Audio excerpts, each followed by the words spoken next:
আসসালামু আলাইকুম everyone, welcome back to my channel. আজ আমি আপনাদের সাথে শেয়ার করব খুবই লোভনীয় একটা শুটকি ভুনা রেসিপি। আশা করি আজকের রেসিপি আপনাদের অনেক ভালো লাগবে। তো চলুন কথা না বাড়িয়ে রেসিপিটি দেখে নেই। প্রথমে আমি এখানে শুটকি মাছ নিয়েছি, এই যে পাবদা মাছের শুটকি, তেলাপিয়া মাছের শুটকি নিয়েছি আমি। এই মাছগুলো আমি এখন ছোট ছোট টুকরো করে কেটে নেব। এই তো শুটকি মাছগুলো আমি এইভাবে ছোট ছোট টুকরা করে কেটে নিয়েছি। এবার চুলাটা অন করে একটা কড়াই বসিয়ে দিব। কড়াইয়ে দিয়ে দেব শুকনো খোলায় শুটকি মাছগুলো। তো মাছগুলো কিন্তু আমি একটু তেলে নেব, অনবরত নাড়াচাড়া করে শুটকিগুলো টেলে নেব।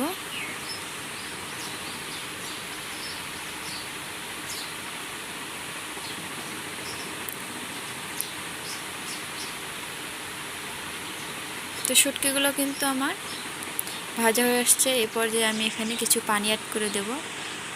হালকা নাড়াচাড়া করে পানিটা একটু বলক তুলে নেব। এই পর্যায়ে আমি শুটকি মাছটা ঢেলে নেব।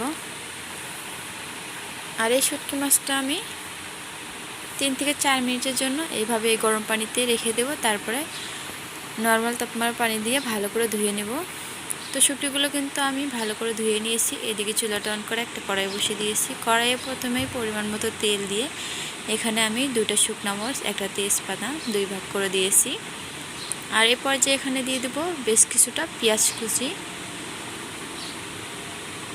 এবার আমি ভালো করে নাড়াচাড়া করে নেব। আর পেঁয়াজটা আমি বাদামি কালার করে ভেজে নেব।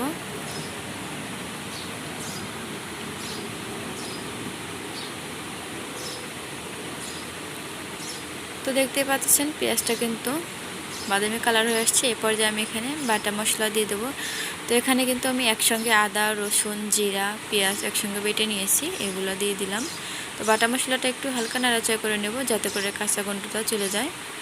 আর এই পর্যায়ে আমি গুঁড়া মশলাটা ব্যবহার করব। প্রথমে দিয়ে দেবো হলুদের গুঁড়া, মরিচের গুঁড়া, দিয়ে দেবো ধনিয়ার গুঁড়া, স্বাদ মতো দিয়ে দেবো লবণ। সামান্য একটু পানি দিয়ে মশলাগুলো ভালো করে কষিয়ে নেব। আর এই শুটকি ভুনাটা কিন্তু একটু ঝাল ঝাল করে করলে খেতে বেশি ভালো লাগে, তার জন্য কিন্তু ঝাল পরিমাণটা একটু বেশি দিয়েছি। আর এই মশলাটা কিন্তু আমি 3 থেকে 4 মিনিট ভালো করে কষিয়ে নিয়েছি। দেখতে পারতেছেন ওপরে থেকে তেল যে ছেড়ে দিছে। এই পর্যায়ে আমি শুটকি মাছগুলো দিয়ে দেবো, একটু নাড়াচাড়া করে নেব। আর এদিকে আগে থেকে রসুনের গা থেকে খোসাটা ছাড়িয়ে এভাবে কোয়া করে নিয়েছি, এই রসুনগুলো দিয়ে দেবো। আর এইভাবে রসুনটা দিলে কিন্তু খেতে আরও ভালো লাগে, দেখতেও অনেক ভালো লাগে। তো সব কিছু দিয়ে ভালো করে নাড়াচাড়া করে ঢাকা দিয়ে দেবো। তো এভাবেও কিন্তু আমি 2 মিনিটের মতন ভালো করে কষিয়ে নেব শুটকি মাছগুলো।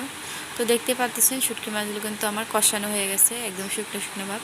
তো এই পর্যায়ে আমি এখানে সামান্য একটু পানি ব্যবহার করব যাতে করে মশলাগুলো ভালোভাবে শুটকির ভেতরে ঢুকে যায়, আর শুটকিগুলো যাতে করে নরম হয় আর খেতেও ভালো লাগে।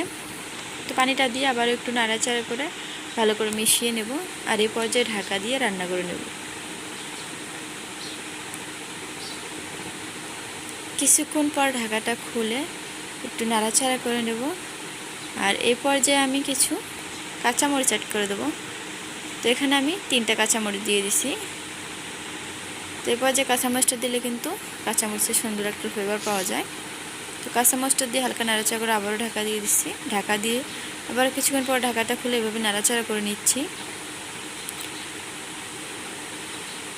তো আপনারা চাইলে এই পর্যায়েও কিন্তু এটা নামিয়ে নিতে পারেন। তো আমি কিন্তু একদম শুকনো শুকনো করে নেব, তার জন্য আবারও ঢাকা দিয়ে এই তো এভাবে করে নিয়েছি। তো শুটকি ভুনাটা কিন্তু আমার তৈরি হয়ে গেছে, এটা আমি নামিয়ে নেব। দেখেই কিন্তু জিভে জল এসে যাবে, আর দেখতেও কিন্তু অনেক লোভনীয়, খেতেও অনেক মজার হয়ে থাকে। তো আজকের রেসিপিটি এ পর্যন্তই। আজকের রেসিপিটি কেমন লাগলো, ভালো লাগলে অবশ্যই লাইক, কমেন্ট, শেয়ার করবেন। আর সবাই ভালো থাকবেন, সুস্থ থাকবেন। আল্লাহ হাফেজ, আসসালামু আলাইকুম।